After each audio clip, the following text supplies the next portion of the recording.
రాష్ట్రానికి వెలుగులు పంచే విద్యుత్ రంగం ప్రస్తుతం తీవ్ర అంతర్మథనంలో కొట్టుమిట్టాడుతుంది. ఒకవైపు ప్రతిపాదిత రైతు డిస్కమ్ అంశం, మరోవైపు యాదాద్రి పవర్ ప్లాంట్ ప్రైవేటీకరణ ఊహాగానాలు, వీటికి తోడు అంతర్గత ఆర్థిక సమస్యలు ఇవన్నీ విద్యుత్ ఇంజనీర్లు, ఉద్యోగులు, పెన్షనర్లలో తీవ్ర అభద్రతా భావాన్ని నింపుతున్నాయి. ఇక రానున్న రోజుల్లో మొత్తం విద్యుత్ రంగాన్ని ప్రైవేటు పరం చేస్తారేమోననే భయం ఇప్పుడు క్షేత్రస్థాయి నుండి ఉన్నతాధికారుల వరకు వెంటాడుతోంది.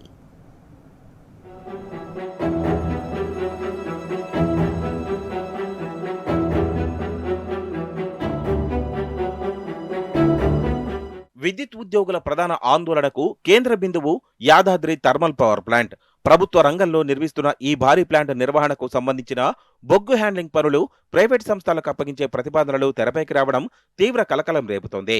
దాదాపు 35,000 కోట్ల రూపాయల ప్రజాధనంతో నిర్మించిన ప్లాంటును ప్రైవేట్ చేతుల్లో పెడితే భవిష్యత్తులో ప్రభుత్వ రంగ సంస్థల ఉనికికే ప్రమాదమని ఇంజనీర్లు భావిస్తున్నారు.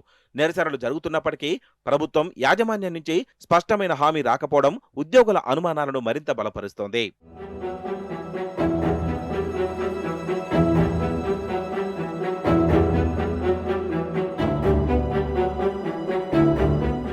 వ్యవసాయ రంగానికి సెపరేట్ డిస్కమ్కు అనుమతి ఇస్తారేమో అని ప్రచారం విద్యుత్ రంగాల్లో కొత్త ఆందోళనకు దారితీసింది. సబ్సిడీలు, ఉచిత విద్యుత్ భారాన్ని మోసే ఈ డిస్కమ్ ఆర్థికంగా ఎంతవరకు నిలబడుతుందనేది ప్రశ్నార్థకం. ఈ విభజన వల్ల సర్వీస్ రూల్స్, సీనియారిటీ, ఉద్యోగ భద్రత దెబ్బతింటుందని ఇంజనీర్లు ఆందోళన చెందుతున్నారు. సంస్థలో పనిచేస్తున్న రెగ్యులర్ ఉద్యోగులతో పాటు క్షేత్రస్థాయిలో కీలకంగా వ్యవహరించే ఆపరేషన్స్ అండ్ మెయింటెనెన్స్ సిబ్బంది సకాలంలో జీతాలు రాక ఇబ్బందులు పడుతున్నారు. అత్యంత దారుణమైన పరిస్థితి పెన్షనర్లదే. జీవితాంతం సేవ చేసిన రిటైర్డ్ ఉద్యోగులకు పెన్షన్ డబ్బులు ఏ నెలలో ఏ తేదీని వస్తాయో తెలియని అనిశ్చితి నెలకొంది.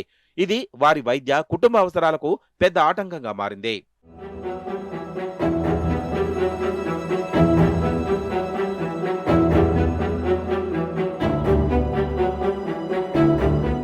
పీఆర్సీ కాలపరిమితి ముగిసినప్పటికీ కొత్త పీఆర్సీకి సంబంధించిన కమిటీని కూడా ఇంతవరకు వేయకపోవడం ఉద్యోగుల్లో తీవ్ర అసంతృప్తిని కలిగిస్తోంది.